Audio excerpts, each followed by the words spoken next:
नमस्कार दोस्तों, आज का हमारा जो सेशन है वो है हमारा पावर सप्लाई। पावर सप्लाई के लिए हमने आपको दिखाया कि ईएमआई सर्किट, हमने आपको अभी तक ईएमआई सर्किट के विषय में आपको जानकारी दी। ईएमआई सर्किट से हमें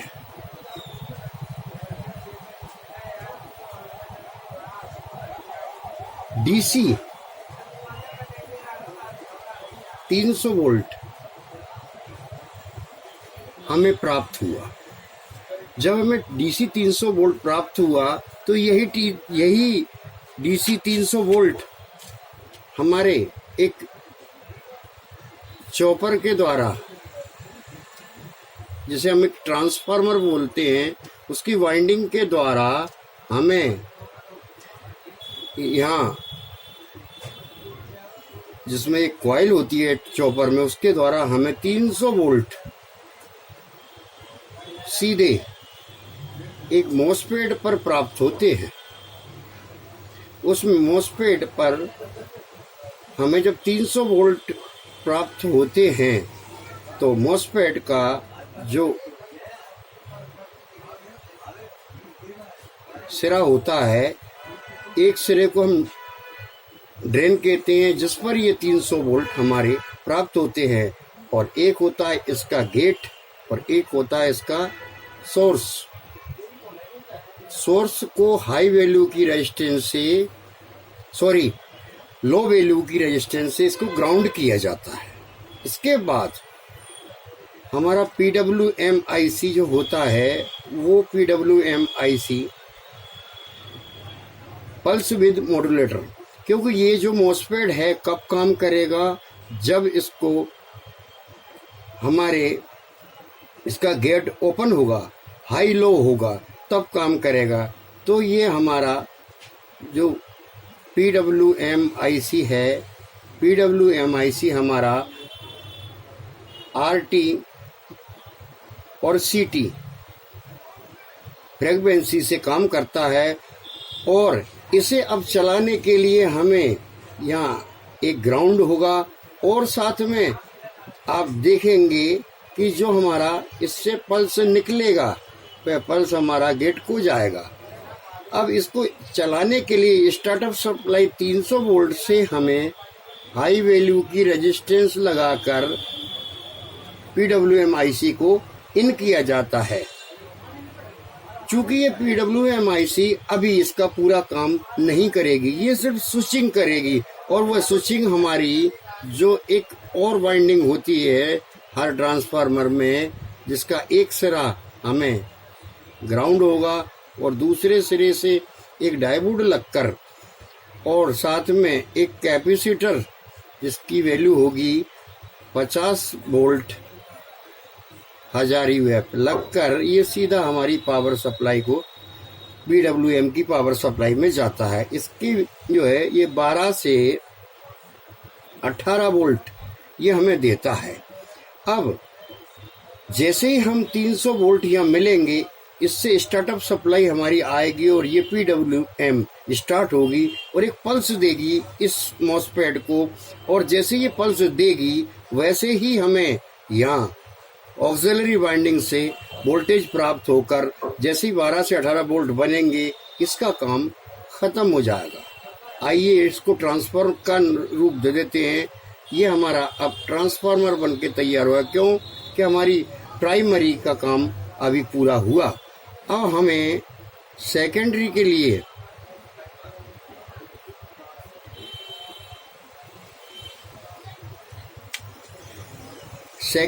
लिए हमें यहाँ उपयोग वोल्टेज की आवश्यकता होती है। वह उपयोग वोल्टेज हमें सेकेंडरी से प्राप्त होते हैं, क्यों कि यहाँ 300 वोल्ट जैसे इस ट्रांसफार्मर पे जाएंगे और जब दूसरे सिरे से इसके मॉसफेट पर आएंगे तो यहाँ स्विचिंग होगी। जैसे हमारी PWM pulse on off 15,625 cycles को लेकर ये काम करेगी, तो यहाँ स्विचिंग पैदा होगी, और जब स्विचिंग पैदा होगी यहाँ मैग्नेटिक फील्ड बनेगी, तो हमारे आउट में हमें वोल्टेज प्राप्त होंगे। वह वोल्टेज हमें यहाँ सर्किट के अनुसार 5 वोल्ट भी हो सकते हैं, 12 वोल्ट भी हो सकते हैं।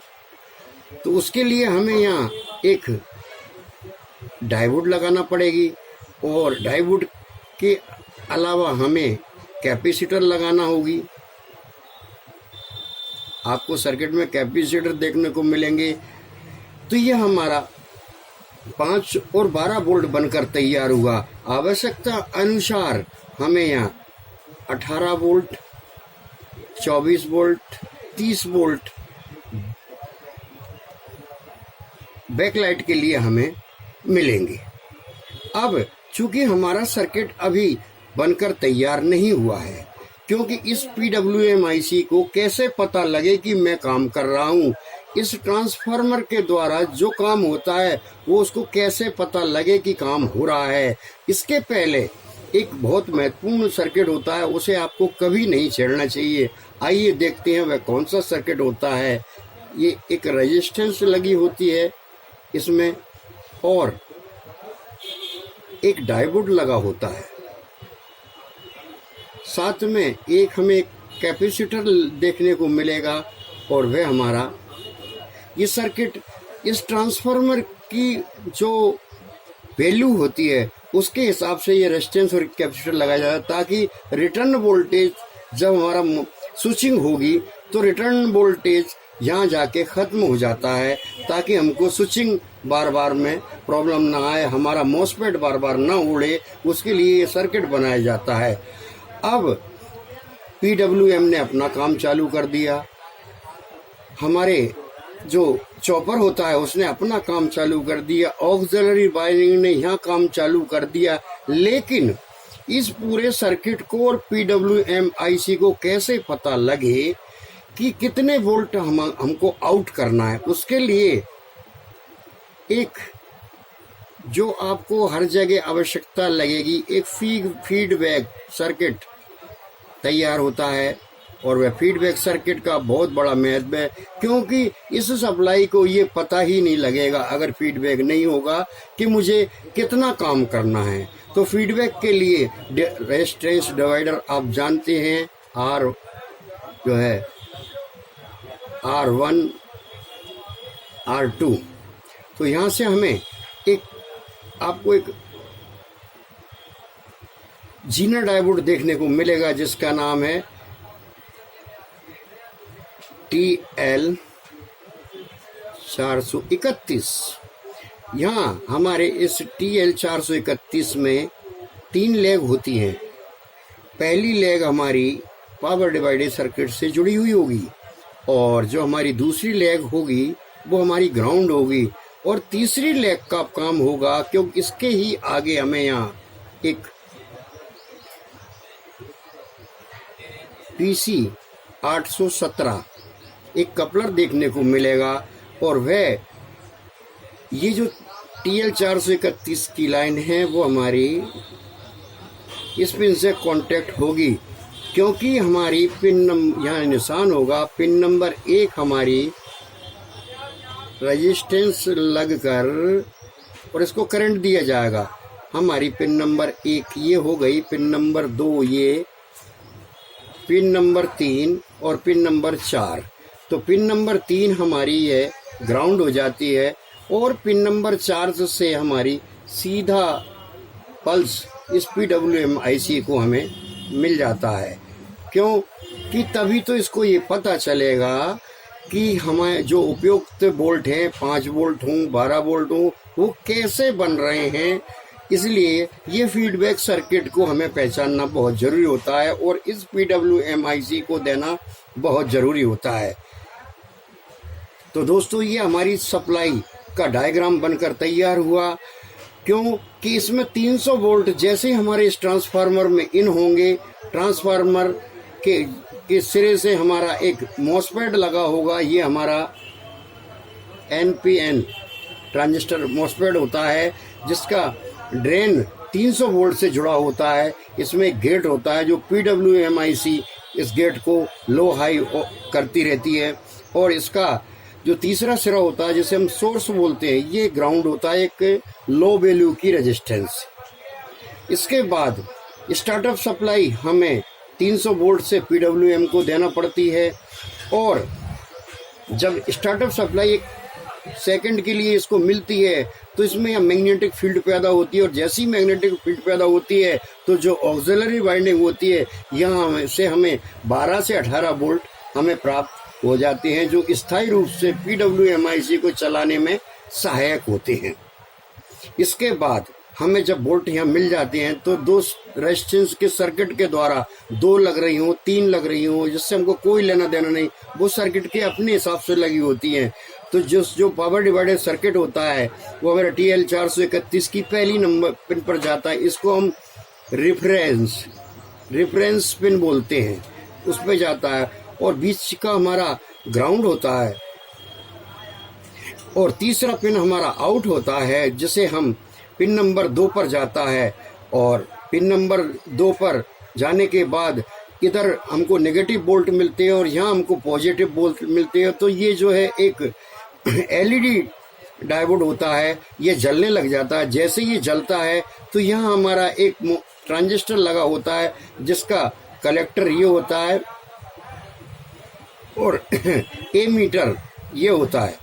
साथ में जब इसके बेस पर हमें यहाँ किरणें मिलेंगी, ये किरणें देगा तो ये इसको बता देगा कि इसको PWMIC को कि मुझ पर इतना लोड पड़ रहा है या मैं इतना काम कर रहा हूँ। अगर यहाँ वोल्टेज में हमको कोई क्षति मिलती है तो तुरंत ये TL 431 कपलर को सूचना देता है, और कपलर PWMIC को देती है, और PWMIC अपना काम तुरंत बढ़ा देती है, या बढ़ रहे हैं तो घटा देती है। ये सेकंडों के 100 में हिस्से में ये काम होता है, और हमें स्थायी 5 वोल्ट और 12 वोल्ट मिल जाते हैं।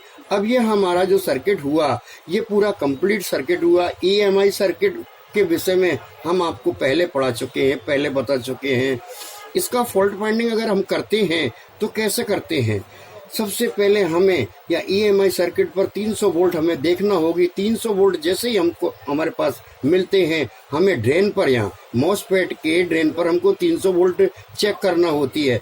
300 वोल्ट चेक मिल जाते हैं तो हमको ये जो रेजिस्टेंस होती है, कभी कभी ये भी वर्ण हो जाती है, ये रेजिस्टेंस को चेक करना है कि हम, और हमारा अब ये मॉसफेट सही है तो हमारी पल्स आ रही कि नहीं, उसको देखने के लिए हमें एक यहाँ से इसको कट करते हैं, और यहाँ पर हम एक LED बल्ब लगा कर देखते हैं। LED बल्ब हमारा ग्लो करेगा तो हमें पल्स मिल रही है। और इसकी स्टार्टअप सप्लाई में हमें यहाँ लगभग 60 से 70 वोल्ट हमें मिलते हैं अनरेगुलेटेड विदाउट एम्पियर के, जिससे ये स्टार्टअप सप्लाई बोलते हैं, ये चालू हो जाती है। हमें ये भी चेक करना होती है। ये चेक अगर हमारी सही आ रही है तो जैसे ही हमारा स्टार्ट होता है तो हमें ये डायोड जो लगा होता है इसको चेक करना होती है हमें कि डायोड तो सही है, फिर हमारा कैपेसिटर सही है। बस ये जरा सा फंडा है इसमें। जो हमारी सप्लाई बन जाती है तो वो रेगुलेटेड है कि नहीं, तो हमें TL 431 को रिप्लेस करना होता है, हमें PC 817 को भी रिप्लेस करना होता है। क्यों कि अगर ये काम नहीं करेंगे तो यहाँ हमारे बड़े हुए वोल्ट हमें प्राप्त नहीं होंगे। इसलिए दोस्तों एक ये साधारण सा सर्किट है जिसे हम बहुत बड़ा भूत समझते हैं, पावर सप्लाई। इसलिए आप निश्चिंत रहें कि हमें सिर्फ EMI सर्किट के 300 वोल्ट हमें प्राप्त हुए। 300 वोल्ट ट्रांसफार्मर पर इन होंगे, और ट्रांसफार्मर के दूसरे सिरे से आउट होकर मॉसफेट के ड्रेन पे जाएंगे। मॉसफेट के ड्रेन पर जैसे ही गए, इसका सोर्स एक रेजिस्टेंस से ग्राउंड होता है, और जो इसका गेट होता है वो PWMIC से लो हाई होता है। और साथ में हमें ऑक्सिलरी वाइंडिंग के द्वारा 12 से 18 वोल्ट हमें स्थायी रूप से प्राप्त होने लग जाते हैं। फिर इस सर्किट का कोई काम नहीं रहता है। फीडबैक के लिए रेजिस्टेंस डिवाइडर द्वारा ये सर्किट बनाया जाता है, और इससे हमें रेफरेंस वोल्ट जो हमारी TL 431 की पिन नंबर 1 पर देना पड़ती है, दूसरा ग्राउंड होता है, और तीसरा हमारा आउटपुट होकर पिन नंबर 2 कपलर की पिन नंबर 2 पर ये जाता है। पिन नंबर 1 पर सीधी सप्लाई रेजिस्टेंस के द्वारा आती है, और ये हमारा LED इसमें जो लगा होता है वह काम करने लग जाता है, वह जलने लग जाता है। अब वह कितना जलता है इस सर्किट के अनुसार जब वो जलेगा तो हमारे जो ट्रांजिस्टर लगा होता है उस ट्रांजिस्टर पर फोकस पड़ेगा, तो ये ट्रांजिस्टर करंट फ्लो करने लग जाएगा और इस PWM को ये संकेत देगा कि मुझ पर इतना लोड पड़ रहा है। उसी हिसाब से सर्किट के बनाए अनुसार IC PWM अपना काम चालू कर देगी। जरा सा सर्किट है। इसके बाद अब जो हमारा आएगा सर्किट आगे PFC का सर्किट होगा। PFC के सर्किट में दोस्तों बूस्टिंग सर्किट है। PFC की जो सप्लाई होती है वो इसी तरह होती है। आगे के सर्किट में हम देखेंगे। आज के लिए इस वीडियो में इतना काफ़ी है। आपको पूर्ण रूप से समझ में आ गया होगा कि हमें SMPS जो सप्लाई होती है उसके विषय में बिल्कुल नहीं घबराना है, क्योंकि सिर्फ हमें MOSFET चेक करना है, हमें स्टार्टअप सप्लाई चेक करना है, हमें PWM की पल्स देखना है। अगर ये सब चालू है तो हमें वोल्ट बनना चालू हो जाएंगे। या हमें शॉर्टिंग देखना है। जब ये शॉर्टिंग सही है तो हमारा ये रेगुलेशन भी सही होगा और हमारी सप्लाई पूर्ण रूप से सही हो जाती है। तो मुझे आशा है और पूर्ण उम्मीद है कि ये वीडियो आपके ज़रूर काम में आएगा। नमस्कार दोस्तों।